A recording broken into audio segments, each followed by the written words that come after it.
গণভোট নিয়ে বিএনপি এবং সুশীলদের ধাপ্পাবাজি আমরা দেখছি।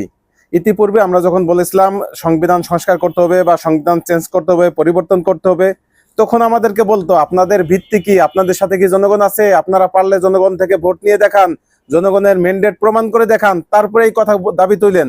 এরপরে গণভোটের আয়োজন করা হলো। তখন বিএনপি চিন্তা করেছিল যেহেতু আমরা গণভোটের বিপক্ষে, তার মানে গণভোটে না বিজয়ী হবে। যদি গণভোটে না বিজয়ী হতো, হেরে যেত, তাহলে কিন্তু সংবিধানের কোনো দোহাই আসতো না, বলতো গণভোটে আপনারা হেরে গেছেন, আপনাদের ম্যান্ডেট নাই, অতএব সংবিধান সংস্কার হবে না।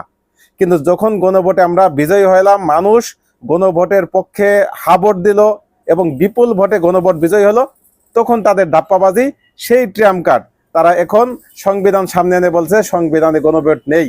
আরে বাবা, যেই জায়গায় সংবিধান পরিবর্তনের জন্য গণভোট, সেই গণভোটের জন্য সংবিধানে গণভোট থাকার কথাটা কোথায়? এবং গণভোট যদি সংবিধানে না থাকার কারণে অবৈধ হয়, তাহলে গত নির্বাচনও অবৈধ, ইন্টারিমও অবৈধ এবং জুলাই অভ্যুত্থানকেও অবৈধ ঘোষণা করতে হবে।